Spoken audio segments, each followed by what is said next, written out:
Good evening. My name is Brian Eisner, and I'm the chief of the Division of Urology at Newton-Wellesley Hospital.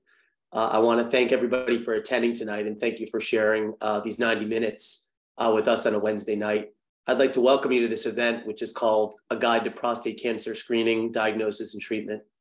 I feel really privileged tonight to be joined by four of my colleagues, each of whom is an expert in urologic cancer and focuses on the evaluation, diagnosis, and treatment of urologic cancers. This evening's schedule is going to be that we are going to have a first lecture, which is called an overview of prostate cancer screening and diagnosis by Dr. Kian Solari. And then that's going to be followed by treatment options for prostate cancer by Dr. Dimitar Zlatev. And they'll be joined by doctors Adam Feldman and Douglas Dahl for a Q&A panel. I do want to remind the attendees that you can submit questions via the Q&A. And in my role as moderator, I will field these questions and try and pose them to the audience.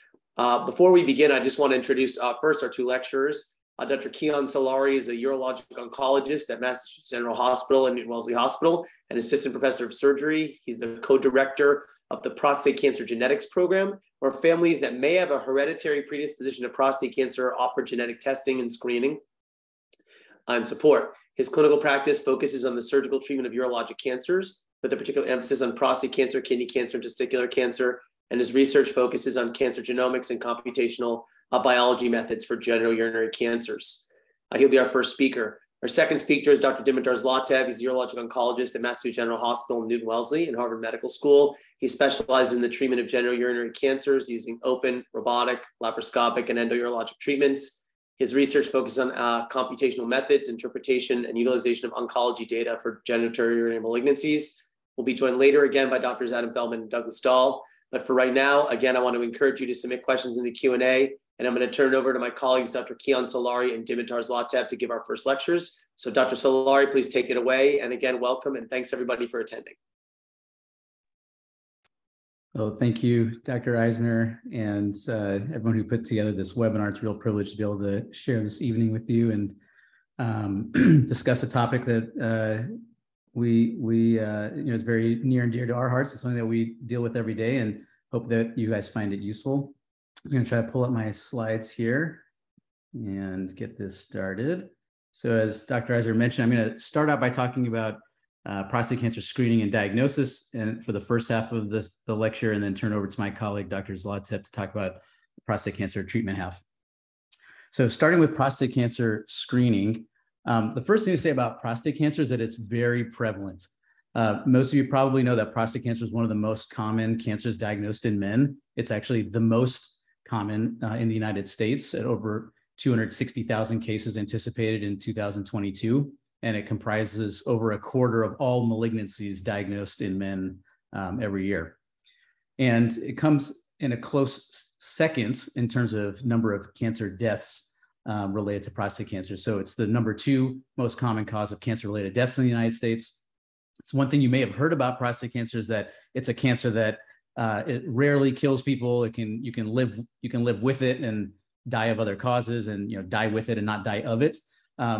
And that can be true for a number of prostate cancers, as we'll discuss a little bit later. But one of the things to know is that because it's so prevalent, even the small fraction of them that are the more aggressive, malignant, or potentially lethal types of prostate cancers comprises, that small fraction constitutes still the second highest cause of cancer-related death. So our job is often to try to pick out those patients who have lethal forms or potentially lethal forms of prostate cancer early enough that we can still cure them and try to improve these outcomes. So just wanted to talk a little bit about the risk factors for prostate cancer that we know about. These are well-established risk factors. The first, of course, is just age. As we all get older, the risk of any cancer increases, but particularly prostate cancer, we think of it as a cancer that is most commonly diagnosed in one's 60s. So the median age of diagnosis is 67, but you can see that there are some patients that have earlier onset of prostate cancer before the age of 55 or even in their 40s. And there's still a tail of cases that get diagnosed well into patients' upper 70s and 80s. And in fact, the majority of, a very significant fraction of cases of the cancer deaths are in men above the age of 75. And so when to screen for prostate cancer, when to start, but also when to stop is an area of often debate. So age is one important risk factor. Family history and hereditary factors, which I put down as two separate things, because family history really think of as being a combination of multiple different genes that could be running in your family and or your environments. As we know, families have shared environments, so oftentimes family members are exposed to the same environmental factors. And so we often find patients who have a number of family members with prostate cancer in the family, but not necessarily a known genetic factor. And so that comprises about 20% of patients who have a family history of prostate cancer. Then there's patients who have actually a specific gene that has been identified that we know increases the risk for prostate cancer. Common ones that you may have heard of are genes like BRCA2 or BRCA1. These are the same genes that can, as we'll talk about a little bit later too, can increase the risk of breast and ovarian cancer in women, but when harbored by a male can increase the risk of prostate cancer. So it's estimated somewhere in the range of 5 to 10% of prostate cancer cases are the result of one of these single gene mutations that are inherited from one's father or mother.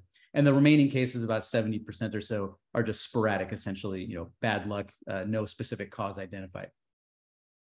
And then I put race here which is distinct from genetics. We know race is really a social construct, but it encompasses biological, socioeconomic, and structural determinants of health. But we know that whatever it represents when we speak about race, it does correlate with certain factors when it comes to prostate cancer, both in the number of cases diagnosed and in deaths. So if you look compared to white men, for instance, Black men have a significantly higher incidence of prostate cancer and more than a double the rate of prostate cancer specific death. Whereas, for instance, Asian men have about half the number of cases and half the number of prostate cancer related deaths compared to white men. So race is another important factor that we sometimes think about when we're talking to patients about what their individual risks are and how to think about that when it comes to screening. So if we think about how can we impact prostate cancer mortality, meaning how can we move the needle and improve the lower the number of deaths from prostate cancer. And this slide is really actually just showing what we could do for any cancer. There's only, if you think about it, really only 3 ways to improve the mortality rates of any cancer. One is to identify what are the risk factors and prevent them in the first place. From the last couple of slides, you'll probably notice that none of the risk factors I mentioned are modifiable. These are all things that essentially you're born into, your age, family history, genetics. Those are not things that are modifiable, as opposed to something like lung cancer, where smoking is a very identified modifiable risk factor that you could prevent or eliminate.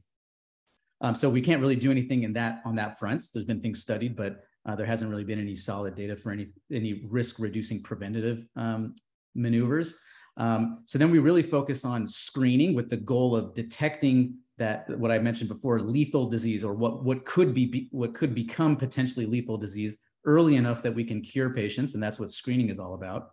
And then, of course, improving the therapies, improving treatments that's once prostate cancer, for instance, spreads outside the prostate, improvements in those therapies to improve mortality can also be useful in decreasing prostate cancer mortality rates. So if you look at the history of how we've done in this regard, if you look from the 70s until now, here on the left, you see the number of prostate cancer cases diagnosed in the kind of brown color. You see there's a big blip in the 1990s, and we're going to talk about what that was from. And if you look on the right side, that graph is showing the number of prostate cancer related deaths. And you can see that it was pretty steady. I'm not sure if you can see my mouse, but the rate was pretty steady through the 60s, 70s, 80s. And then really from the 90s until now, there's been actually a relatively steady decline in prostate cancer related deaths. And what we often have been attributing that to is the institution of widespread PSA screening. So PSA, as we're going to talk about, is a blood test that we use to screen for prostate cancer. And it was really initiated into urologic care in the early 90s. And because there were so many cases of prostate cancer kind of latent in the population before PSA started being used, that's actually why you see this big blip in the rate of cases being diagnosed. We were essentially very rapidly picking up all the cases that had been just kind of under clinical detection, under the limit of clinical detection for all these years. That's why there's this big blip here. But then as you kind of get past that initial surge and you're just kind of looking at the new steady state incidence of prostate cancer being detected by PSA, that's when we started seeing a decline in mortality. And of course, this is just a correlation, but we'll talk a little bit more about the evidence behind prostate cancer screening being beneficial. So the other, and this is just, again, showing the same thing that in the early 90s, when the institution of widespread PSA screening was started, we saw a rapid decrease in the incidence of metastatic disease. So patients diagnosed with metastatic disease at the time of their diagnosis are, even till today, are incurable, but when diagnosed in a localized stage can be curable. And so we saw the rate of diagnosis of incurable cases of prostate cancer rapidly declining once PSA screening started. So just a brief history about what PSA is. It stands for prostate-specific antigen. It's a protein that's made by the prostate gland, and it's almost exclusively made by the prostate. And enough of it kind of spills into the bloodstream that we can detect it in a blood test. It has a normal role in being an important protein that functions in semen. It basically liquefies semen. That's what its normal job is as a protein. But we use it as a biomarker to basically detect prostate cancer.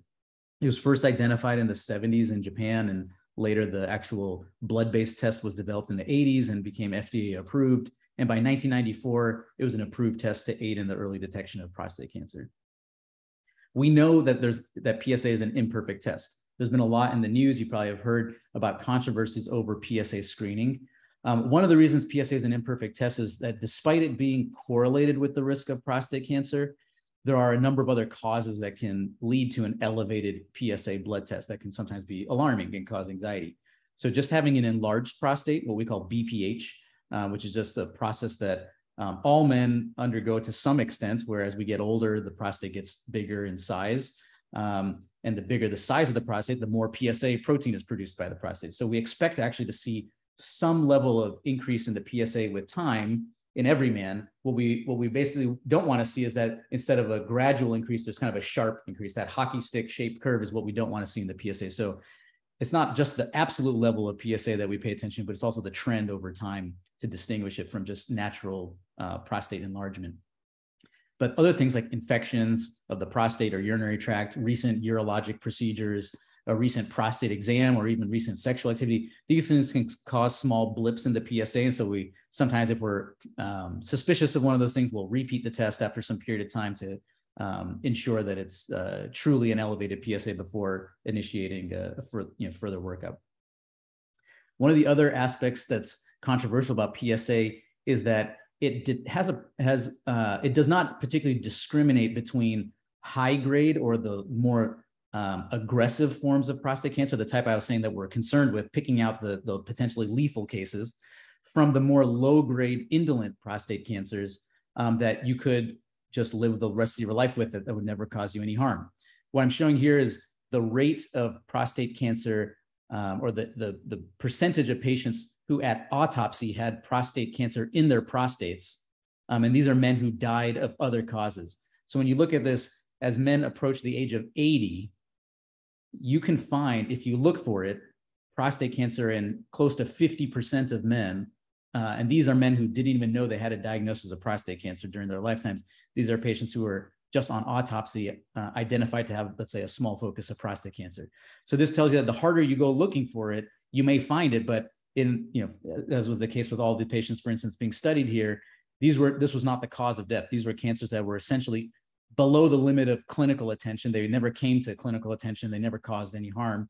And one of the problems with PSA screening that it has led to some criticism over it is that it doesn't distinguish this type of prostate cancer that may never harm you from the type that could harm you. And so calls for getting rid of PSA screening is there's a little bit of a, throwing the baby out with the bathwater, where you're losing the ability, if you don't do PSA screening, to pick up those lethal cases. But at the same time, you're trying to avoid diagnosing some of these lower grade cases. And so that's where some of the conundrum lies. And this is a perfect situation for, in our field, what we call sometimes called a Whitmoreism. Dr. Willett Whitmore is one of the grandfathers of urologic oncology, who had a famous quote that said, "Is cure possible when it is necessary? And is it necessary when it is possible. And this, I like to bring up this quote when I think about prostate cancer, because it really illustrates this problem that we have with prostate cancer, where there are many prostate cancers out there that when we diagnose them, we could cure them. But the question is it really necessary? Because these may be these low-grade indolent tumors that don't need to be really treated, or let alone cured with treatment. Whereas, of course, what we don't want is to pick up cases when we would like to cure a patient, but it's already too late, and when it is necessary, it's no longer possible. So the background of the controversy or PSA screening dates back about 10 years ago, when the United States Preventative Services Task Force, which is the group that basically provides guidance to primary care doctors for screening tests like PSA screening for prostate cancer, mammograms for breast cancer, colonoscopies, et cetera. They got together and reviewed the latest evidence on prostate cancer screening that really came from 2 studies that were published in the New England Journal of Medicine, one here done in the United States and one done in Europe. And the consensus of this group at the time was that they recommended against prostate cancer screening for healthy men. They basically, and previously it had been recommended, so they essentially recommended against, it recommended getting rid of prostate cancer screening for men in the United States. The study that was done in the United States showed no beneficial survival, advantage to men who were screened compared to men who weren't screened. And that's really what the basis of their recommendation was. Whereas the study in Europe did show a statistically significant benefit in terms of reducing mortality rates from prostate cancer in men who were screened. Without getting into all the details, the study in the United States has subsequently been reanalyzed and found that there was a lot of flaws with the study design, and actually a lot of the men in the control group who were not supposed to be getting screened were actually getting screened outside of the study. And so it kind of contaminated the results and made it harder to find a difference. Whereas the European study was a much cleaner study and more readily interpretable, and is really what those of us in the field point to for some of the strongest evidence that indicates prostate cancer screening does save lives. And what we noticed after, despite those nuances there, the United States Preventive Services Task Force recommended against prostate cancer screening, like I said. And what we noticed in the time since then, since about 10 years ago or so, there's been a steady decline in the rate of localized prostate cancers. In the trade-off is that there's been a rise in the number of cases that have been either spread to the regional areas around the prostate or metastatic disease distant from the prostate. So this is exactly the opposite of what we want to see. That as the screening test was abandoned based on the recommendations of the United States Preventative Services Task Force, we saw an increase in the number of metastatic cases being diagnosed. And actually, it didn't take that long. A lot of us thought that it was going to take longer for that, kind of a period of time where PSA screening wasn't going to be done for the number of metastatic cases to start rising, but it actually happened fairly quickly. It was just kind of alarming, and it's kind of brought us back to the early 90s. It took a step backwards back to the early 90s before we had PSA, and many of the cases being diagnosed were metastatic. So in 2018, after reviewing some of those flaws that I mentioned in the study design of the US randomized clinical trial and putting all the data together, the USPSTF kind of backpedaled and changed the recommendations and kind of course corrected to say that for men between 55 and 69, prostate cancer screening is okay. It should just be undertaken after a discussion with your primary care doctor, discussing the risks and benefits of screening. And for men 70 and older, they were still recommended against it. Now, if you look up the recommendations for the exact ages to screen for prostate cancer, when to start, when to stop, as I mentioned earlier, there's a lot of variation from one guideline to the next. This is just what the USPSTF says, but different societies and different guidelines have nuances to that recommendation. But that's where we stand as of 2018. So one question that comes up is, well, why not screen? Why not screen everyone? And if you find cancer, treat everyone. Well, the studies that look to see, again, going back to the fraction of cases that are actually potentially lethal compared to those that may be more indolent, if you screened everybody for prostate cancer with PSA, it would take, in various studies, estimated between 500 to 1,400 patients screened to prevent one death. And it would take you 10 to 50 patients treated like surgery or radiation or whatever the treatment one might have is to prevent one prostate cancer death. And so that's a lot of patients to screen and treat in order to prevent one patient from dying. And so that tells us that we need to be smarter about how we screen and diagnose patients so that there's not so many patients that need to go through this process to prevent one prostate cancer related death. So that's one piece of the puzzle. Another is, well, what are some of the risks of undergoing an evaluation and treatment? Well, the way we diagnose prostate cancer, as we'll talk about, is with a biopsy. Historically, there's been a concern about infections. Historically, and we're going to talk about what we do now, but traditionally, the prostate biopsies were performed transrectally, so a needle will go through the rectum to get to the prostate, right where the physician's finger is when we're doing a prostate exam. That same place is where the prostate biopsy needle goes through to get to the prostate. And with bacteria being in that area, there's been concerns about rising rates of infection and antibiotic resistance. But we'll talk about some ways that this has been mitigated recently. Of course, there's a patient-related anxiety related to the evaluation. And then, of course, the treatments. If we're going to treat every patient who has prostate cancer, which is not what we do, but if one were to say, why not screen and treat everyone? Well, there can be significant quality of life side effects to treatments related to urinary function, bowel function, sexual function. And so these are all reasons why the field as a whole over the last 20 years has really taken a more thoughtful tact into how we screen, who we choose to biopsy and diagnose. And then even if we make a diagnosis of prostate cancer, we don't necessarily treat everybody. Some of them we just monitor, as Dr. Zlotsev will talk about in the second half. So how can we mitigate the risks of overdiagnosis and overtreatment? How can we screen smarter? Well, first is that we can be not as rigid about the way that we screen. So not just a one size fits all. We can do what we call risk adapted screening. Take into account a patient's age, something called baseline PSA, their family history, genetics, things that we know modulate the background risk of a patient developing prostate cancer. And so for the patients who are at highest risk, it makes sense to screen them more intensely. And patients who are on the lower end of the risk spectrum, screen them less intensely. And then there's a whole slew of secondary tests that we have to evaluate patients who have an elevated PSA before making a decision about whether to do a biopsy. Historically, we would just do a prostate exam and a PSA and then make a decision about whether to do a biopsy. That led to many, many unnecessary prostate biopsies. Now there's a whole category of a PSA between 4 and 10 is oftentimes what is quoted as this gray zone, where we're trying to decide whether or not to do a prostate biopsy. And there's a whole bunch of tests that have been developed over the last several decades that help risk stratify patients within that gray zone to kind of triage them as to whether or not a prostate biopsy might be indicated. And then beyond urine or blood-based tests, there's also imaging. We're going to talk about prostate MRIs, which have really become an invaluable tool over the last 10 years in visualizing prostate tumors inside the prostate and helping us identify patients who need to be biopsied, but also making sure that when we do the biopsy, we're able to target the specific areas of the prostate that might be most important and most likely to harbor a clinically significant prostate cancer. So this is just a screenshot of the guidelines just today in 2022 of the NCCN, the National Comprehensive Cancer Network, which is a frequently cited source of guidelines for prostate cancer screening.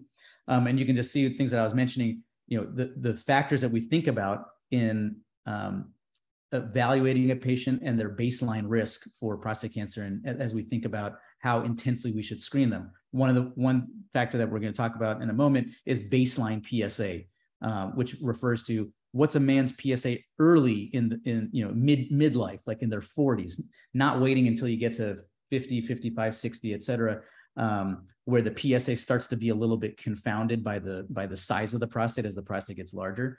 But knowing what a man's PSA is early in life actually has been shown, as I was going to show you in the next slide, I believe, to correlate pretty well with the risk of lethal prostate cancer in the long run. And so one of the ways we think about that is if you have a low baseline PSA, maybe you don't need to be screened as intensely. Maybe every 2 to 4 years might be fine. Whereas kind of something in the middle of the road might be evaluation, might be appropriate for evaluation every 1 to 2 years, whereas a very high baseline PSA might prompt an immediate evaluation.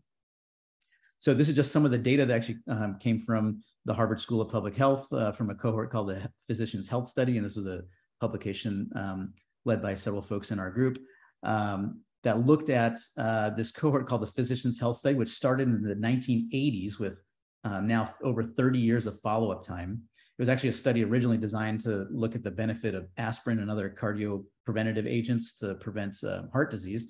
But over time, of course, the men in these studies, some of them developed prostate cancer. And so it's allowed the opportunity to look at various factors related to prostate cancer risk over a very long period of follow-up.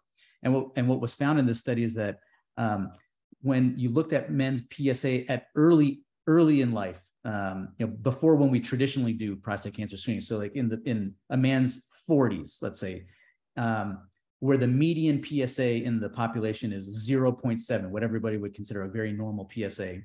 If you had a PSA in the 90th percentile compared to that median PSA, there was almost a 9-fold increased risk of developing not just any prostate cancer, but a lethal prostate cancer.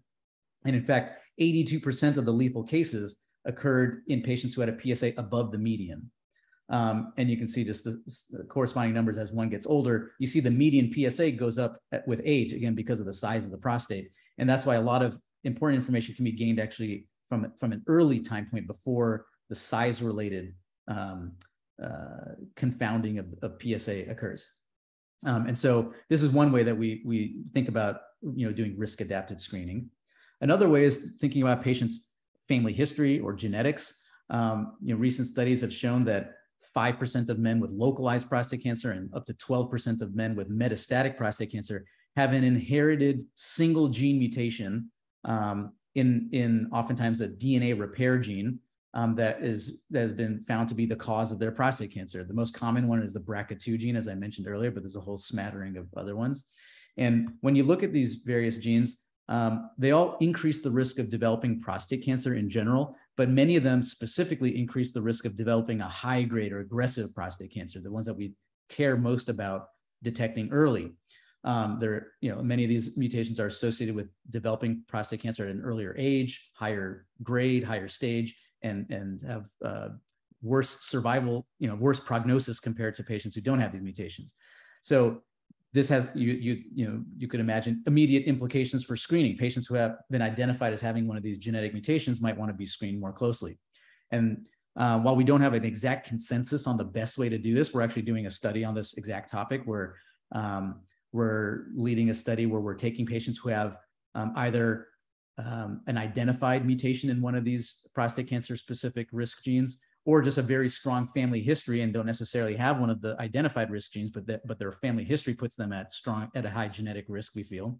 And we're doing what we would normally do, PSA and prostate exam screening, but we're also introducing MRIs as actually part of the screening modality for these patients every few years and using that as part of our screening. And we have over 100 patients now that have been enrolled in this study that have one of these genetic mutations.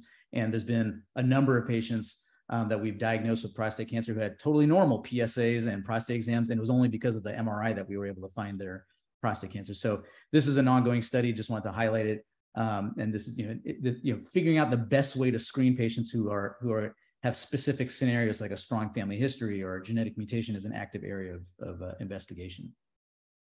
So I'm just going to move now in the last few minutes talk about some of the newer advances in prostate cancer diagnosis. As I mentioned already, prostate MRIs have really been a boon to our ability to evaluate men who have an elevated PSA. It's really the most advanced form of imaging to characterize the prostate. This is what a prostate looks like on MRI. This is an enlarged prostate, whereas prostate cancer has a little bit of a different appearance. And so we can distinguish that a man who has an elevated PSA due to an enlarged prostate versus a prostate that has cancer in it, we can oftentimes readily see on MRI, and that helps us decide who needs a biopsy.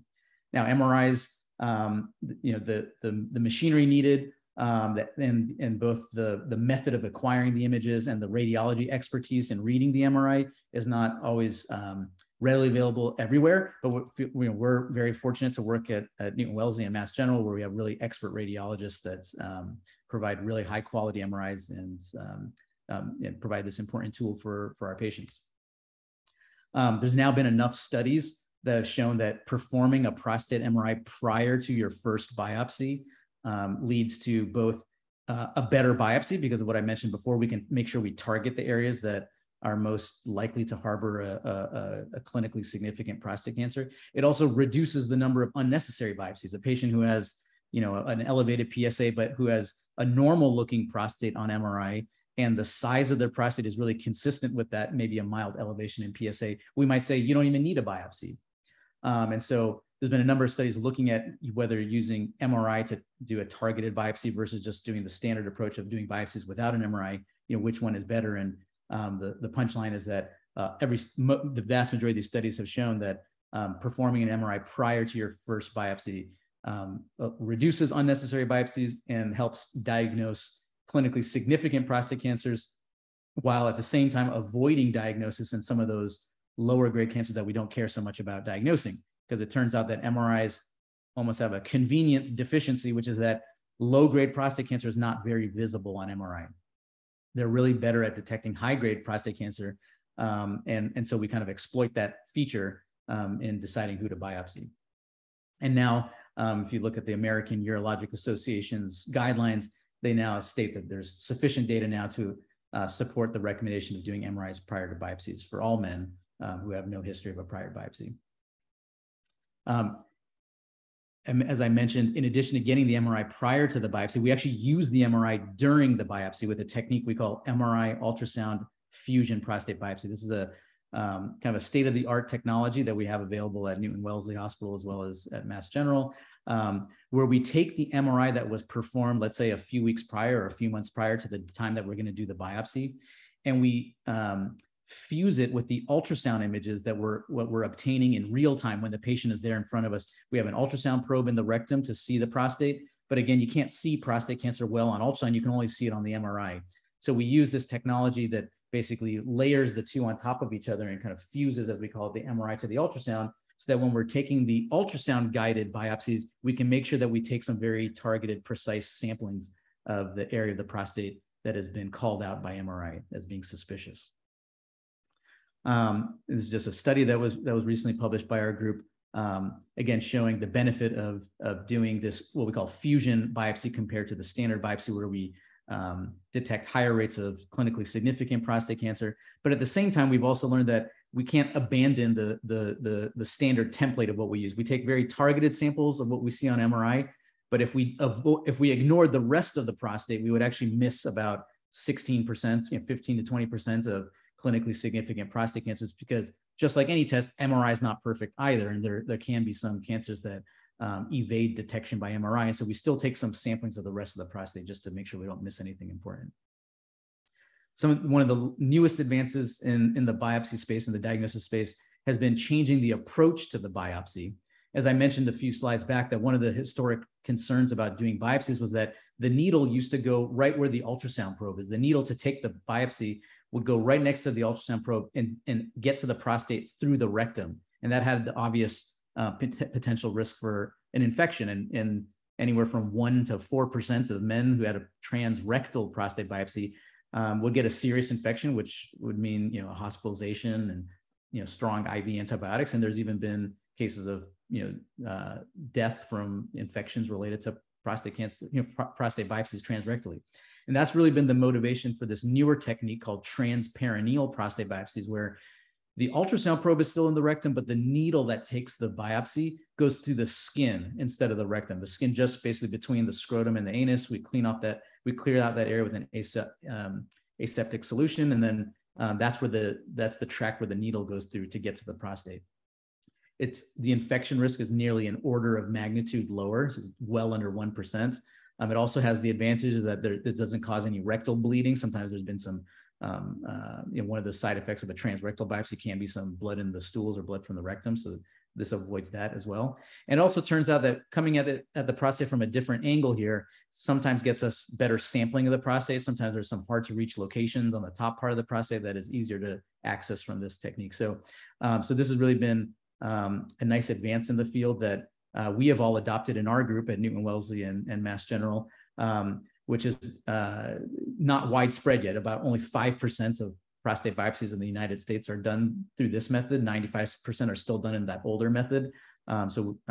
It's nice that our group has been able to offer that, I feel, and really make biopsies much safer for our patients.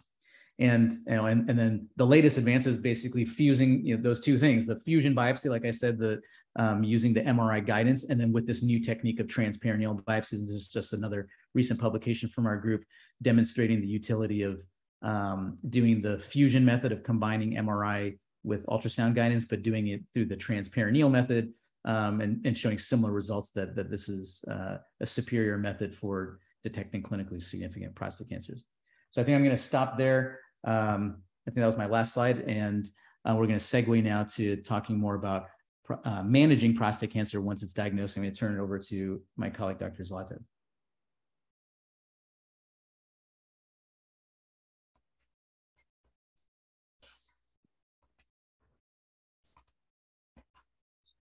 Perfect. Thank you, Dr. Solari. Welcome, everybody. It's great to share our insights and talk about this very, very common problem that men have to deal with, either themselves or family members. But we, the key thing that I think we want folks to come away with today is everything that we have, all the advances that Dr. Solari just talked about, diagnosis and surveillance and screening, and then also all the treatments options that we have. Really kind of, if there is something to take away from my part of the talk, is that prostate cancer is not just treatable, it's highly, highly curable. It's very common, as you heard, but it is very treatable and curable. When we talk about prostate cancer, we stratify folks into risk groups: low, intermediate, and high risk prostate cancer. This is based on a diagnosis from a biopsy, like a transperineal biopsy you just heard about. That is the main driving factor of risk. When we and in low risk, those are patients usually that have low PSA, less than 10, and a low Gleason score. Gleason is the way that we characterize the cell's aggressiveness under the microscope. Intermediate risk, the PSA is a little bit higher, and the Gleason score is higher. It's a 7. And then in high risk, we have a PSA that's greater than 20, or a Gleason score that can go all the way up to a 10. 10 is the maximum. However, the cure rates are still quite high. For low-risk prostate cancer, up to 90% or more, and in intermediate, 80 to 90, and even for high risk, we can go up to 80%, although we do have to sometimes combine treatments. So these are, again, extremely, extremely common, but curable. For low risk, because it's so curable, active surveillance is actually an option, meaning not doing, and you'll hear about all of these in a little bit, but active surveillance is following it closely, holding off on treatment, deferring treatment. Treatment is also an option, and the two forms of treatment are radiation or surgery, and they're considered equivalent as far as curing you of the disease. For intermediate risk, active surveillance is still an option for some patients, a select patients, but we really start talking about treatment at this point. Radiation plus or minus hormonal therapy and surgery. Those are the two options, the two main options. And then for high risk, active surveillance is no longer an option, should not be recommended. And we have to decide between the two treatments. Radiation comes with hormonal therapy. Surgery stands on its own. And again, they're considered equivalent. For those patients also, that are high risk, genetic counseling is something to consider, not just for themselves, but also for their family members. Again, though, remember, high cure rates. So let's talk, we'll start with active surveillance. So active surveillance is following you closely with the goal to defer side effects of treatment without losing a window of cure. So that's active surveillance in a nutshell. It's based out of decades of data, almost 2 decades of data now, multiple institutions, multiple countries that show that this is a very safe, reliable strategy to follow this. and not just for older folks, say 70s, but even for younger men. And that comes from data from our group, actually, at MGH. We have to acknowledge a couple of things. About 30 to 50% of men on active surveillance will need treatment, perhaps even within 5 years.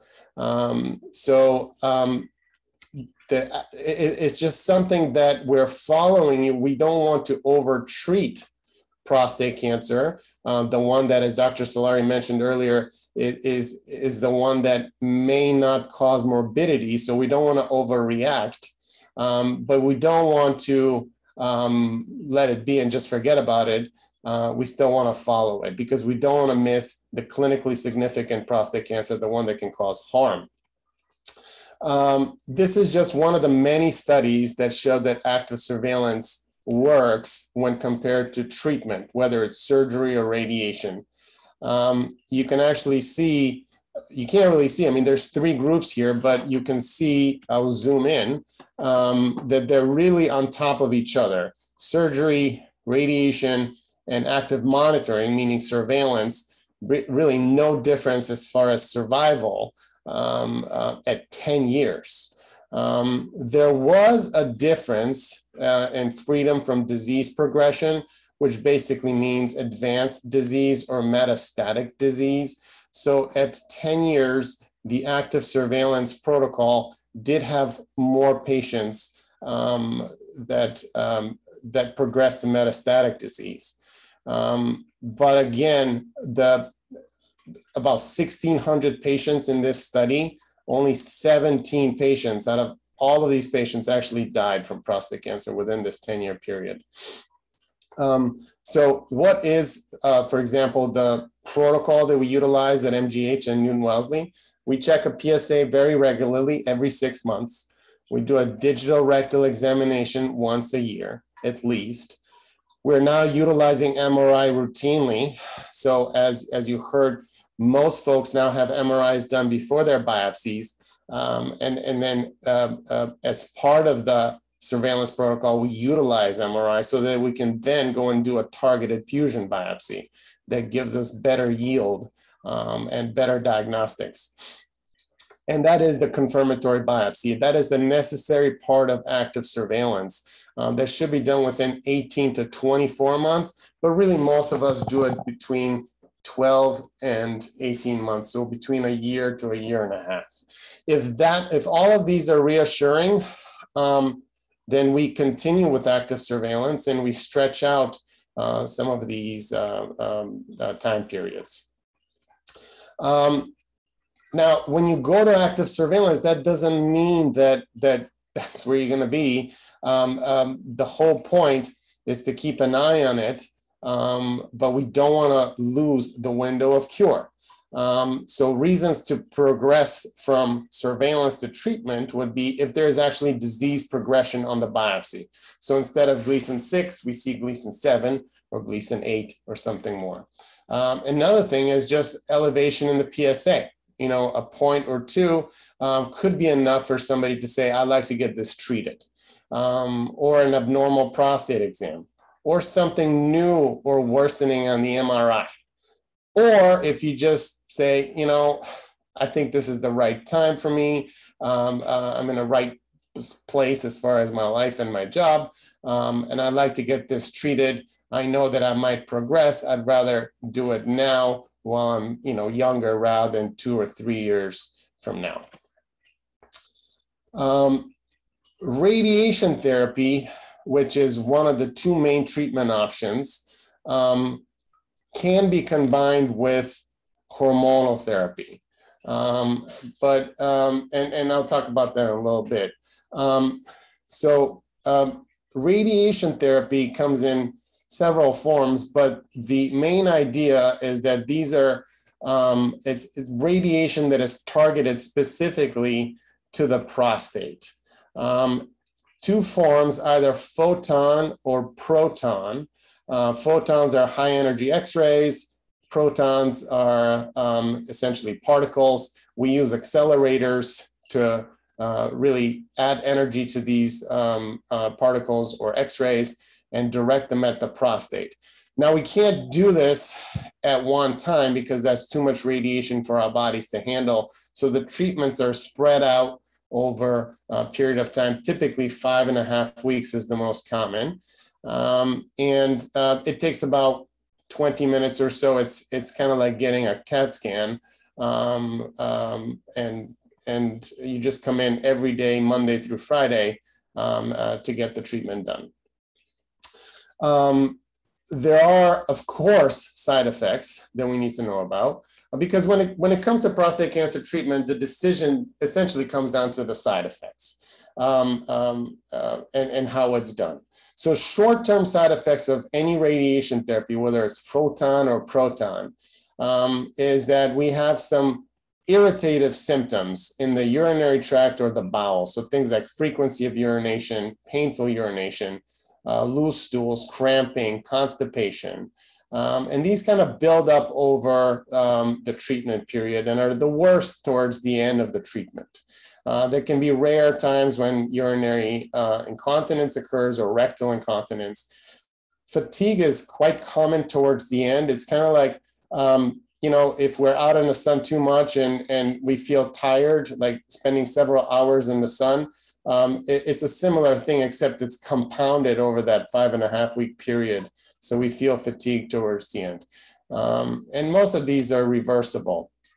In the long term, we have to pay attention to sexual dysfunction. So it does affect the erectile function nerves, which are right next to the prostate. And it can lead to erectile dysfunction. Inflammation, whether it's the bladder or the rectum, and then bleeding from either the bladder or the rectum. And the most concerning one would be cancer, a secondary cancer, either in the bladder or the rectum, which are near the area of treatment. This typically occurs 10, 15 years in the future after the treatment. And it is quite rare. It's about 1 in 300 to 1 in 400. But it does occur. So for, say, somebody who's a young man in his 50s, that would be a serious consideration. Whereas somebody who's, say, older, 70, 80, or 90, it's less of a consideration. Brachytherapy is another form of radiation, but this is essentially localized radiation. It's similar to the technique that Dr. Solari went over with the transperineal biopsies. It's actually done through a transperineal approach. It's placement of radioactive seeds inside the prostate. Of course, for this to happen, because there's so many needles, this is done under general anesthesia. It's a one-time treatment. There you see the needle that brings in the seeds, and as we pull the needle back, the seeds are deposited in the prostate, and we try to distribute it all over the prostate gland. So, of course, the bigger the gland, the more seeds we have to do, but we can't, there's a finite number of radiation that we can administer, so it's not as effective for larger prostates. And not as effective for more advanced disease. The side effects are similar to radiation, with the exception that it also exacerbates urinary obstruction. So folks who have bigger prostates or tougher time urinating, that is exacerbated with brachytherapy. The long-term side effects, once again, the main one being that small but significant secondary cancer, either in the bladder or the rectum. Hormonal therapy, or which is also known as ADT. So this is, actually led to a Nobel prize for a urologist, its discovery. We have come to learn that testosterone is the fuel for prostate cancer cell growth. It's actually the fuel for all of prostate. And what ADT does is it stops the testosterone production in order to control this. So on the left here, you see the signal comes actually from up top in the hypothalamus, sent over to the testes and also the adrenal gland, which is not pictured here, and eventually goes to the increased testosterone, which leads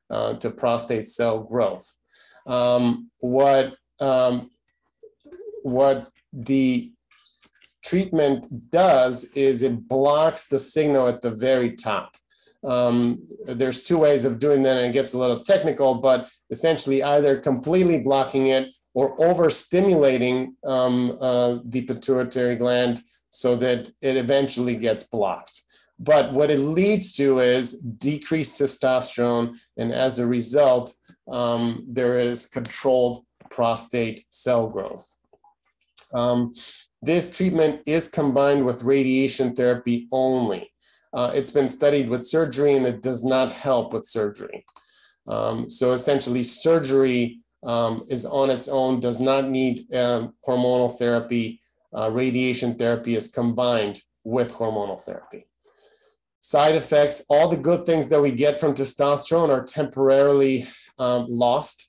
We also have hot flashes. About 50% of folks have these hot flashes, sudden onset of a hot flash that goes away but is uncomfortable. Loss of muscle mass, fat gain, we lose some bone density, decreased energy, decreased libido. These are generally reversible once we're off of the therapy.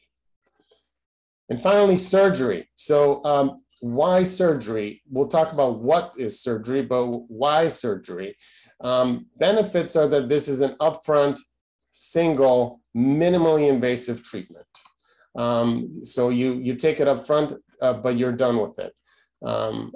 It's the best and most complete way of staging. We get a great snapshot from all the techniques that we have with the PSA, the MRI, and the biopsies, but that's still just a snapshot. When we take the prostate out, we have a complete picture of what's going on inside the prostate, how much tumor there is, where is it? Is it on the periphery? Is it leaving the prostate? Is it going to the lymph nodes? And it makes for a very, very clean surveillance. So the PSA, although imperfect for the reasons that you heard, becomes perfect with the prostate out. So prostatitis, BPH, prostate cancer no longer affects it because the prostate is out. So there's essentially, it should become undetectable. Very trace amounts of other organs make PSA, like the liver, pancreas, but these should not increase over time. So the only way that a PSA would be increasing over time in somebody who's had their prostate removed is if there's prostate cancer cells that are multiplying. So that's why the PSA works so well after the prostate is out. And finally, there's no significant long-term side effects. You'll hear about some of the side effects that we have to deal with in the first year or so, but long-term, there's no secondary risk of cancer. There's no secondary risk of bleeding. Those things that are associated with radiation do not exist with surgery. So what is it? It's the complete removal of the prostate. So the entire prostate is depicted here. The bladder is in yellow, the prostate is in blue. Underneath it is the pelvic floor, and around it here in green are the erectile function nerves. And what we're going for is the trifecta in outcomes. We want to remove, of course, the prostate cancer by removing the entire prostate, but we also want to have erectile and urinary function. So the prostate is removed by simply excising it from where it is under the bladder. We do this surgically, so we cut it out. Of course, the nerves are right there. So in order to save the nerves, we push them out. So we physically actually move the nerves as we do this in order to save the nerves. And finally, the urinary function is key because the way that we as men urinate is keep the urine in the bladder is by overutilizing this bladder neck sphincter over here. Now that is severely compromised by the surgery and cannot be counted on. So we have to actually train our pelvic floor, the external urethral sphincter, in order to get continence. And to keep the urine in the bladder. Of course, that is something that we do everything that we can in order to not affect during the surgery, and we're able to save it quite well. Once the prostate is removed, we have to reconnect the urinary plumbing, and that's done by bringing the bladder down, and the nerve bundles end up in their same spot. There's a couple of approaches. Open was the traditional approach for decades. Laparoscopic in the early 2000. Actually, Dr. Dahl was the first one to do a laparoscopic prostatectomy in New England. And then robotic approaches essentially have become the standard of care. Just the difference as far as the incision. The open incision is a small incision underneath the belly button. The robotic surgery has several 5 to 6 smaller incisions. And in this case, the robotic smaller incisions, although there are more of, are actually less painful. In order to utilize this one single open incision, we really have to stretch out the opening, and that causes a lot of pain. Whereas these are very small and atraumatic and cause way less pain, even though when they're combined. And I'll show you in a second, the Da Vinci system that we use. So this is the Da Vinci robotic system. You can see the 4 arms there. This is available to us at Newton-Wellesley. We have 2 machines there. We have the latest XI machines. We also have 3 downtown at MGH, and all of us utilize this for prostatectomy because this is really the standard of care. 90 to 95% of prostate surgery in the US is done this way because the outcomes are the same, both cancer and functional outcomes. There is less blood loss, easier recovery. So, and it's actually much easier to do the actual surgery than the open surgery. Side effects, short term, any surgery has infection, bleeding, organ injury. However, we're far away from these, important organs like the lungs, the heart. I've never transfused anybody for prostate surgery. The infection risk is about 1%. The organ injury rate is 1 to 3%. There's rare episodes of leakage of urine from that connection, the reconnection over here, but that is really low, single digits as far as percentages. And we have to account for anesthesia and that the fact that this is a minimally invasive surgery procedure.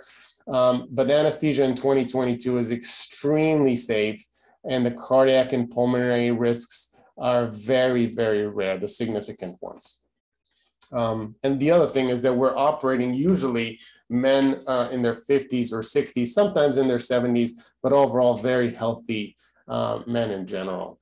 I call this medium-term side effects because it's not long-term in my mind. I might get criticized for this, but it's the reason why it's medium-term is that it's really mostly in that first year. So we're not talking about 5, 10, 15 years down the line. We're talking about that first year after surgery. And the 2 things we need to know about is sexual dysfunction and urinary dysfunction. So sexual dysfunction, going back to our diagram, is because when we push these nerves away, it's kind of like a fine web of nerves. It's not one big nerve. And then that web just sort of falls apart, really, when we do that. And nerves are slow to heal, and they take about 6 months to really get back online, so to speak. So there's a quiet period in that first 6 months, and then they start to come back. Usually, 6 to 12 months is the greatest recovery. We help this out with the low doses of Viagra or Cialis, mainly aimed to promote blood flow down to the penile area so that when the nerves come back, the machinery is working. But it also has been shown to improve kind of, faster recovery of erectile function.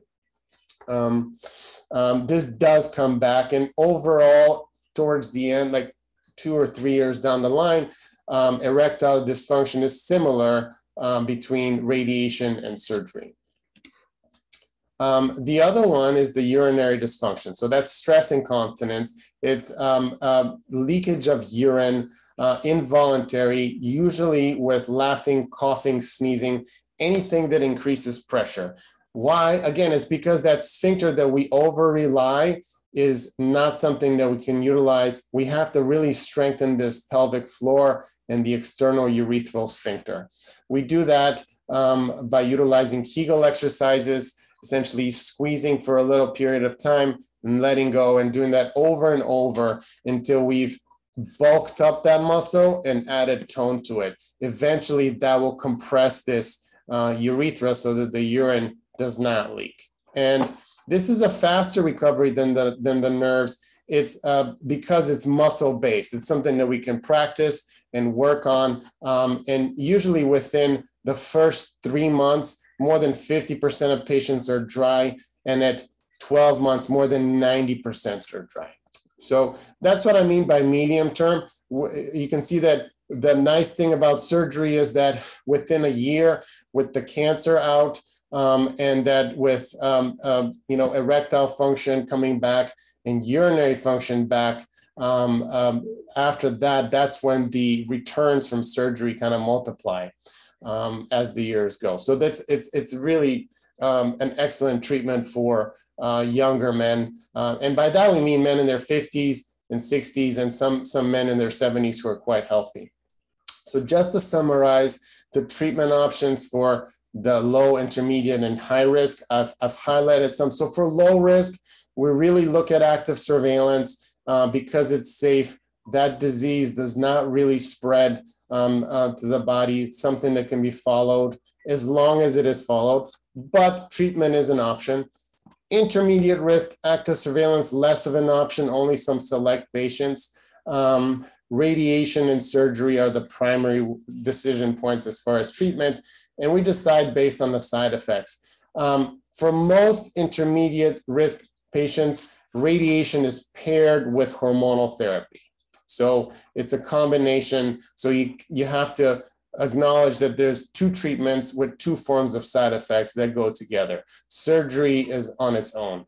And then for high risk prostate cancer, radiation, definitely with hormonal therapy. And usually this hormonal therapy is longer, for about 1.5 years. And surgery, again, is the same as for the other two disease states. And we can't forget about genetic counseling. But again, going back to where we started, highly, highly curable with multiple forms of treatment. It really kind of comes down to a decision, a personal decision that we make as far as what treatment is right for us at our stage, at whatever stage in our lives we are. And just remember, treatable and curable. We do have at Newton-Wellesley a multidisciplinary clinic where everything that you've heard plus more is done at a single visit. This is similar to what we have downtown, and we've taken it to our MGH Cancer Center at Newton-Wellesley. Dr. Corniati is the medical oncologist. And then we have also Dr. Tillman and Dr. Tansky from radiation oncology. So this is an excellent resource for our Newton-Wellesley patients to get all the treatment overview in a single visit. That's all I had, and we'll open up for some questions. So thank you very much, Dr. Solari and Zlatev. I always learn something new, and that was incredibly comprehensive. I want to introduce Dr. Douglas Dahl, who's another one of our urologic oncologists. So we can't really overstate the fact that Dr. Dahl is really one of the pioneers in this country and in the world of minimally invasive prostate cancer surgery. He really was one of the people who brought laparoscopic, which became robotic prostate cancer surgery, to the United States. To be honest, Dr. Zlatev Solari and I have all had the privilege of training with him. I don't want to make him sound old. He's quite young, but a little older than us.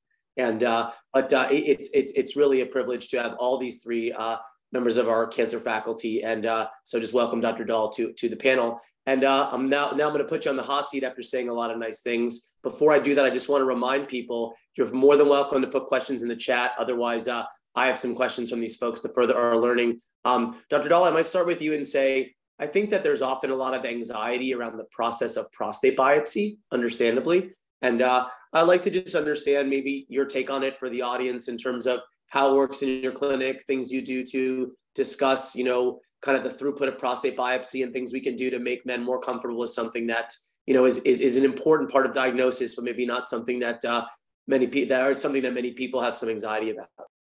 Sure, that's a great question, and I really, I thought both Dr. Solari and Dr. Zlatev did a beautiful job of giving a really good overview of what we're dealing with and what many men are facing every day, unfortunately.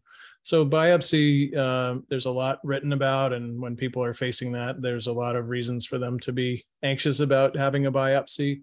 So some of the things that you heard about today, about the innovations that we've done to make the biopsy much safer, more accurate, so that we're avoiding biopsies in many people if they don't need them. When we do recommend them, we're being able to do them one time, usually with really good accuracy. Before we had MRI, before we had some of these other technologies, it wasn't uncommon for people to end up needing several sessions of biopsies to kind of figure out what was going on. That's very uncommon these days, but it's not a pleasant thing to go through. So we have really done a great job, and with Dr. Eisner as well as involved in our clinical operations, we've been able to have many of these procedures can be done with some sedation in our Mass General West Surgery Center. So some patients just know they don't want to have any part of being awake while these things are done. And we do a lot of them with sedation now, and patients are doing extremely well with that. We still do quite a few of them in the office where we've figured out how to do good local anesthesia. And because our team is so excellent and efficient, that it usually doesn't take more than about 15 or 20 minutes. And so some people would just rather not go through the whole sedation process and that sort of thing. And so we leave it up to the patient. They can get superb care, state-of-the-art assessment, either with anesthesia or with sedation anesthesia or with local anesthesia. And it's just a world of difference how accurate things are and how safe and comprehensive the assessment is these days. So it's really changed dramatically, and our group here has been definitely on the leading frontier of that in the country, and teaching that around the country as well. Other comments from the panelists, or you guys want me to fire some more questions, because I've got plenty? Yeah, I totally agree. I think it's a phenomenal advancement, the transperineal biopsy. We have it available at Newton-Wellesley. So we do it in the clinic there. And I think actually it's better tolerated than the transrectal biopsy. I mean, I think that the probe is smaller because the needle channel doesn't have to be in the rectum. And then with the right sedation, of course, we don't really feel anything, but with local, the main benefit though is the sepsis. A 100-fold reduction in sepsis is huge, and that's without using antibiotics. So those are the keys. No antibiotics, very low sepsis rate. We actually haven't seen sepsis, and then a better yield and more comfort for the patient. Thank you. I'm gonna put one to Dr. Solari. So I'm a 46-year-old male. I'm going to give you 3 different cases, and maybe you could walk me through the basic screening. So imagine one case where I had a father who was diagnosed with prostate cancer, aggressive prostate cancer at the same age. Imagine another case where I had a father who got a prostate cancer when he was 75.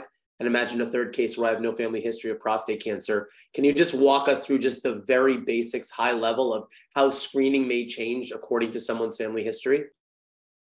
Yeah, that's a great question. So, these are all things that are important to note in a patient's history when we're thinking about how to recommend screening for them.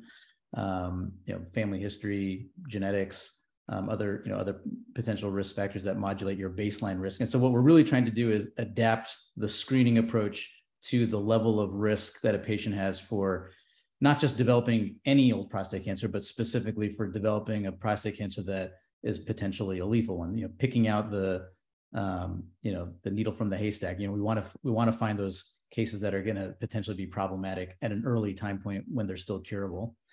So for details of the family history are important. So having a family member with prostate cancer, where between case 1 and 2 that you just said, where one patient has a father who had prostate cancer that was aggressive, a metastatic case, let's say in their 40s or 50s, versus one who had, let's say, a low-grade, slow-growing, low-risk cancer in their 70s or 80s, is a very different scenario. We have to remember that prostate cancer is a very common condition. So just the probability by chance that you're going to have a male relative in your family who has prostate cancer is actually reasonably high. And so that, there's going to be enough sporadic cases of prostate cancer that just having a family history of it somewhere in your family tree may not really change your baseline risk that much. And so for like that second case, or I treat it almost similar to the third case where, having a prostate cancer family history where the member of your family was, let's say, on the older side, and maybe it was a non-aggressive, indolent form of prostate cancer, I might treat similar to a patient who has no family history and recommend, screening, let's say, maybe a baseline PSA in their mid 40s, start screening around age 50. And, depending on individual factors, decide when to stop. And part of that is based on how healthy a patient is and what their, life expectancy is, because we know prostate cancer takes a long time to develop. Whereas the patient with the strong family history, where they had a family member with an aggressive cancer at an early age, you start to think, well, maybe I should adapt to that situation and, adapt my screening approach. And so I would typically recommend screening from around age 40. And that's what the guidelines would support, suggesting having a discussion about starting screening around age 40. And something that I mentioned in my part of the presentation also is the option of doing genetic testing and actually learning to see whether or not there's something identifiable in your family that might have led to the predisposition to prostate cancer. And actually, it's just a good question or opportunity to also mention that other cancers besides prostate cancer are also relevant. If I see a man who's let's say in their 40s or 50s who, half the women in his family had breast or ovarian cancer, and an uncle with pancreatic cancer, there's certain cancers that kind of cluster together around these genetic syndromes. And so we're not just looking at the family history of prostate cancer, but also related malignancies that might point us to doing genetic testing or at least screening from an earlier age.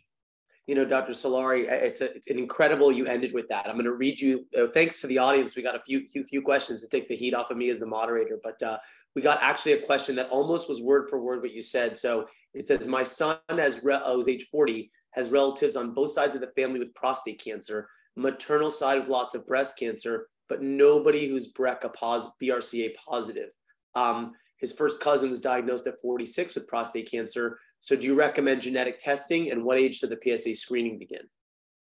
Yeah, that's a great question. And this is a scenario that I've seen a lot of patients in our high risk prostate cancer clinic, which is basically a clinic where I see patients who are unaffected. They don't have prostate cancer, but they either have a known, identified genetic mutation or a very compelling family history, such as what you just described. And so the first, not to get too much into the details, but the first thing is to really understand, have we ruled out a genetic source that's identifiable? So oftentimes there can be some members of the family that have undergone genetic testing, but others haven't. And you have to kind of think, well, the patient that we're thinking of, have we ruled out that there could be something coming from their mom's side or their dad's side? And so sometimes if you only have a piece of the puzzle, sometimes it is, a worthwhile endeavor to have the specific patient that you're worried about undergo genetic testing themselves to see whether or not definitively they've inherited a genetic condition. And even if they test negative, and interestingly, most of the time the test does come back negative. You see these families, we see this every week. We see patients who have a very strong family history of prostate cancer, breast cancer, other cancer types. We do the testing and the testing comes back negative. Now, that doesn't mean they don't have an increased risk of prostate cancer. It just means that we don't know what the cause is. So we've learned that, there's the known knowns and there's known unknowns. This is a known unknown. We know that there are other genes out there that increase the risk of prostate cancer. We just haven't figured them out yet. We haven't identified which genes or which combinations of genes are acting in a concerted fashion to increase the risk. So I treat those patients like what you described who have negative genetic testing, actually very similar to the patients who have a genetic finding, where I see the pedigree, their family tree has many cases of early prostate cancer. I do enhanced screening for those patients, use like the protocol I described, using MRIs as part of the screening, for instance, in those types of patients as well. And starting at around age 40. Thanks, Keon. I certainly appreciate that. I'll say one person did ask if we were going to address testis cancer in another Zoom. And I'll just say, if there's interest in that, I'll pass that on to Kim Gerard, who organized this. I think that's probably a whole other lecture, but we'd be thrilled if there was interest to talk about testis cancer. I just wanted to acknowledge that. I'm going to ask Dr. Zlatev real quick. So Can you give us a high-level view of the Gleason score and what it indicates, and why patients with Gleason score of 6 may be considered low risk? Yes, the Gleason score. So Gleason score, think of it this way. So it was 1 through 5, 1 being the least, 5 being the most aggressive. But then we learned that 1 and 2 is actually not prostate cancer. So it starts at a 3. So a prostate cancer cell that's a Gleason 3 is the least aggressive cell. And it's a type of cell that is cancer. We're not minimizing it, but it's very slow to divide. And it really kind of lacks the ability to metastasize. So it can't really travel very far in the body. Also, it doesn't really transform itself into a 4 or a 5. We don't think that it does that. So it's kind of like on its own path, it is cancer. But if we could prove that every single prostate cancer cell in one's prostate is that, then we'd be very comfortable with active surveillance. 4 and 5 are cells that can spread, and they're faster to multiply. But even then, a 5, which is the most aggressive, can take months to years to leave the prostate. So even the most aggressive of prostate cancer cells are actually not that fast moving throughout the body. So we do have some time. Now, the reason why you see 6 and 7 and 8 and 9 is that the convention is such that we look at a particular area and we will often see a mixture of cells, either 3s and 4s mixed together. And we want to know what we see more of. So the first number that we see reported is the one that is more common in that specific area. So say a 3 plus 4, that means that that person in that area has more 3s than 4s. So they're in a slightly better spot than somebody who's a 4 plus 3, who has more 4s than 3s, because the 4s are the ones that are the more dangerous. And it goes up 3 plus 4, 4 plus 4, 4 plus 5. So 3 plus 3 just means that all we see is 3s. But we have to say, again, this comes back to that snapshot idea, is that we cannot say that we have sampled everything in the prostate. The only way we can say that is when we take the prostate out. So when we biopsy somebody and all we find is 3 plus 3, then we know that, at least based on those biopsy, we're a Gleason 6, and that's low risk. So it's okay. It's actually favored to do active surveillance. Now, it is getting a little subtle when some people have more 3 plus 3, like a lot of the cores are involved, and then we start thinking maybe we are indeed missing something.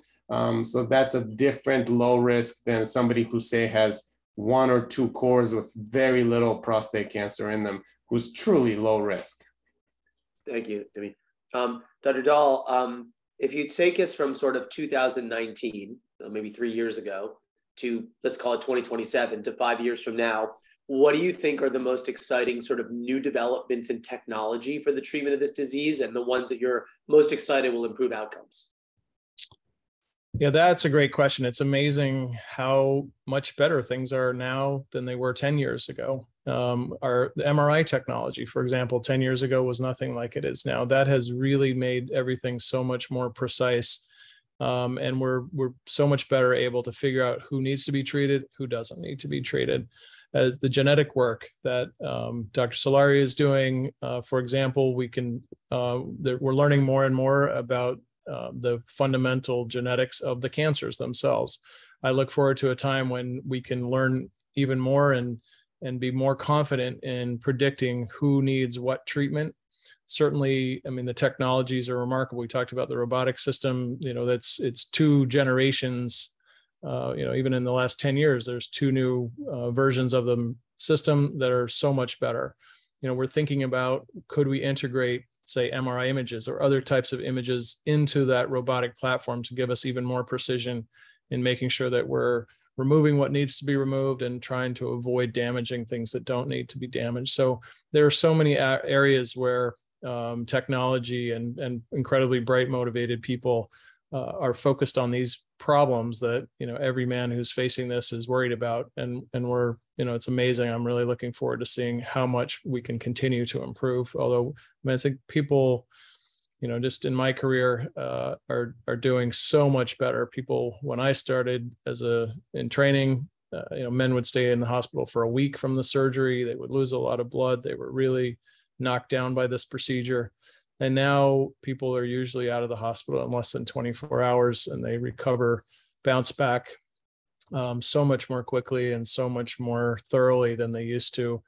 I mean, it's been a tremendous improvement, and finding it early, finding the right people, the situation who need to be treated, means that we have a best chance of curing it and allowing men to live a long, healthy life with good function. And that's really gratifying.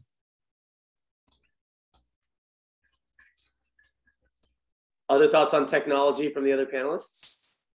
There is that, to echo what Dr. Dahl just said, there is the PSMA PET scan now that has become available, widely available. The PSMA, it's an enzyme that's expressed by all prostate cells, but it's overexpressed by cancer cells. And it's got a extracellular domain, meaning that it's on the surface of the cell. So we can now find it, use a tracer and locate that cell in order to image prostate cancer and find it. This is really useful for folks who may have advanced disease beyond the prostate.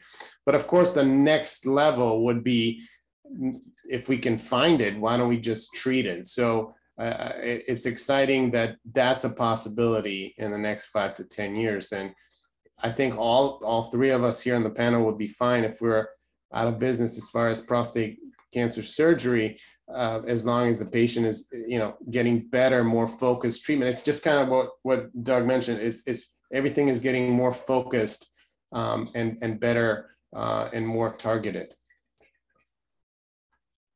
Yeah, I just add in terms of things, we've spent a lot of time talking about screening, diagnosis, and treatment for localized disease. But in the minority of patients who develop metastatic disease, there's also been a lot of advances in that area, a lot of new drugs coming down the pipeline to lengthen the life and quality of men who have metastatic or advanced prostate cancer. And that's been a tremendous area of growth over the last 10, 15 years. A lot of the treatments have become much more tolerable. A lot of them are oral pill, medication based, as opposed to, intravenous and have much safer and more tolerable side effect profiles. And something that I'm excited about, particularly that is both relevant in prostate cancer, but across oncology, is really the shift over the last couple of decades to being much more molecular in our ability to characterize disease, predict the behavior of disease, and select treatments. And so a lot of the work that's been done over the last couple of decades to get a better understanding of the molecular genetics of how prostate cancer develops, but not just how it develops, but how different patients' prostate cancers have different behaviors, has been used to develop tests that predict prognosis, but also predict response to therapy. And that's an area that I'm very excited about, and seeing how that plays out over the next decade or two. All right, we're winding down. I think I'm going to use one more from the audience. Again, thank you for your participation. But one person asked, I think, a really, really excellent question, which is, BPH, or benign prostatic hypertrophy, right? Which is when the prostate grows in a benign fashion and gets enlarged, and sometimes that causes men some voiding problems. Is there any correlation between BPH and prostate cancer? Now, it may be a long answer, but we'll see if each of the members can take a shot at it for the next minute or two. I think, yeah. So as far as we know, they are separate processes. What's interesting is, because PSA is often abnormal because of BPH, there were a lot of men that got diagnosed with prostate cancer who, before we were using MRI, for example, before we had better tools to sort that out, an abnormal PSA man would get a biopsy. And so there were an inordinate number of men with benign enlargement of the prostate who were found to have cancer and may or may not have actually needed to have the cancer treated. But we just couldn't tell if they had a serious cancer or not. So, what I think has really been a great improvement is that we can sort those people out much better. Just because you have prostate enlargement doesn't mean you're going to get cancer. There are different processes, and that can be a really miserable thing to deal with. And we have a lot of expertise in our practice, people managing BPH and helping people with that quality of life. But the good news is that, one doesn't predict the other. Any other last parting words on that topic, or any other topics before I close out the meeting? Yeah, I mean, I think I don't know that we touched really. I mean, there's a trend that I think we ought to at least touch on and mention. And with one of the things that's come of these MRIs and focused biopsies is there's become more and more interest in what we call focal therapy. So when you see a spot that seems to be really just in one spot in the prostate, when the biopsies are done around that area and there doesn't seem to be evidence of cancer in other parts of the prostate, I mean, it's very tempting to use certain procedures. What's called HIFU is one, cryotherapy. There are a variety of ways where people are trying to destroy that little area that has the cancer in it and hoping to avoid some of the other side effects of treating the entire prostate. I think that there's some, this may be another area where if we can find the right patient for that, that's going to be increasingly safe. The problem thus far is as much enthusiasm as there is so far. The problem is it tends to undertreat the prostate cancer. So in most studies, at least a third of the men will end up still having prostate cancer. It could complicate having other treatments that are known to be much higher cure rates. And, it turns out that depending on the type of technology used and how extensive the ablation is, it may still have some of the same side effects that people are hoping to avoid. The sexual problems and the urinary problems, still can happen with these. So I do think it's worth exploring. And I think these things ought to be studied in carefully scientific controlled ways. And it may be that there's a role for this in select patients, very select patients where we can try to, get rid of the cancer and avoid some of these side effects. So that's another area that I think a lot of people are rushing to. I think it's very early, and most men, it's not the right answer for their situation. Either they can be watched safely and don't need any treatment at all, or they if they have something more serious, they need to have one of the really well-established treatments that we know is extremely effective. So that's another area that we didn't touch on too much, but we should talk about. Thank you, Dr. Dahl. So, we're sort of getting very close to 8:30 now. So I appreciate all the audience's questions. I think we answered almost all of them. I want to thank a few people. I first want to thank Kim Gerard, who is part of the group at Newton-Wellesley that runs these webinars. She was an incredible help and support for this, and we're grateful that she approached the Department of Urology, and we'd be thrilled to do more of these. So I will keep working with Kim to understand what the community wants to hear about. So thank you to Kim and her group at Newton-Wellesley for supporting us. We hope everybody enjoyed the program. I was thrilled for the audience participation and the questions. Again, obviously, thank you to our three panelists who took time from their families out on a Wednesday night to help educate us about prostate cancer. I want to let all the attendees know that you'll be receiving an email with a recording of this evening's program and relevant resources. And so this recording is going to be housed on part of the Newton-Wellesley website. And so you can, for those of you who came late or might have missed something, the videos are there in full. Thank you very much. And we certainly look forward to seeing you at more future Newton-Wellesley events. The one other thing I'm going to do is that I was asked to put the phone number for our clinic into the chat. That phone number is 857-238-3838. Now, when you call that clinic, that is our group at both Mass General and Newton-Wellesley, but you can specifically tell the people that you call that you're interested in being seen in Newton-Wellesley if that's the case, and they can direct you to our Newton-Wellesley office. So again, thank you to everybody and to Newton-Wellesley for their support and our panelists, and I wish everybody a pleasant good evening and hope to see everybody in the future.